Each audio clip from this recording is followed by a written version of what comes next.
Well, one of the things that you said is that you feel that college is a scam.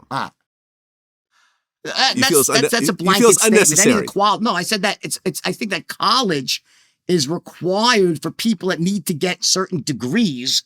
If you want to be a doctor, a lawyer, a dentist, an engineer, yes, then you're going to have to go to college. But I think the whole idea that you need to go to college to succeed in the world is fucking nonsense.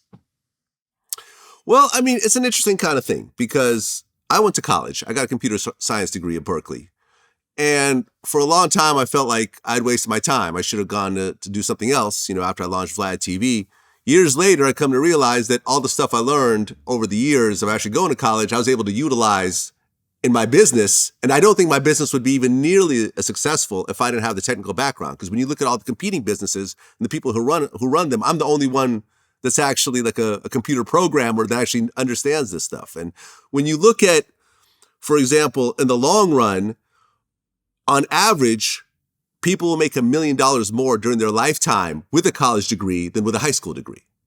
So you're looking at an old statistic, a statistic that goes back 75 years, maybe. How many years is that? How about the people now with this ridiculous, woke mentality of colleges right now? I think they teach people to be poorer. So I think that statistic, if you look back in 30 years from now, will be very, very much different. I don't know, because I feel that, listen, not everyone who wears a seatbelt gets into a car accident, but the people who do wear a seatbelt usually end up better off when they do get into a car accident. And usually people get into car accidents at some point in their lives. I don't think that's a valid analogy in any way whatsoever. I think that you're comparing what college are they going to, what university, what are they studying? And I think based on that, if you back out the professionals, so let's back out professionals from those statistics, doctors, lawyers, dentists, engineers, okay? Those people, right, they're backed out from the statistics to all the people who went for liberal arts, that went for degrees in psychology. I wonder what the statistics are like on those people. Fair enough. And why is it the richest people in the world mostly didn't go to college? They dropped out of college. I think the very, very richest people probably dropped out. But I think if you look at like maybe the top 10% of the world, I would say the majority of them went to college. Usually at good universities. But I think that if that is a skewed statistic based on certain industries where you need to go to college, and as I always said, if you want to be a certain type of player, yeah, you need to go to college. But I think that college is gotten so morally bankrupt and so full of shit and so utterly expensive because of the scam of student loans and saddling people with debt and raising the price of education. I think the whole system is full of shit and bankrupt, and I think it needs to be completely reimagined. Well, I think it needs to be reimagined, but I still feel there's a lot of value in it. And we could agree to disagree on it. You and I had different backgrounds and so forth. Well, I went to college.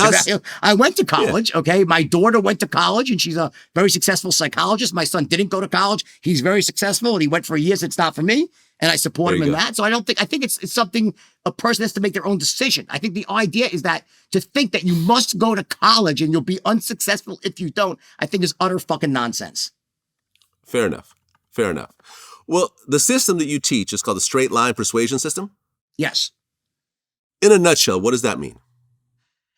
It's a system of basically communication. Basically, how do you get your point across to someone else in a setting where you're trying to get someone to see it your way? There's normal communication between you and myself right now where we're talking, we agree, sometimes we disagree. I'm not trying to change your mind in anything. We're having a regular, interesting conversation, right? Your opinions, my opinions, right? Often in life, you're actually trying to close someone, and that could be on giving you money. It could be on buying you a product. It could be on coming to work for you to make your idea turn into reality. You could be a mother or a father trying to convince your child to make their bed in the morning or do their homework. You could be a lawyer trying to influence a jury on the innocence of your client. You could be a political person trying to get people to vote for you. You could be a priest trying to convince your jury on a certain moral principle. Everybody has to go through life and get their point across to people in a way that connects them and gets them to see things their way, or else you're living a very disempowered life. And I believe that from the bottom of my heart.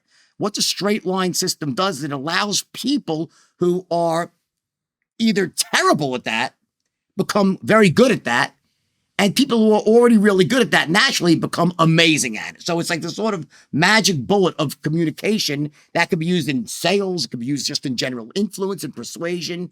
And it's very powerful and it works. It changes people's lives.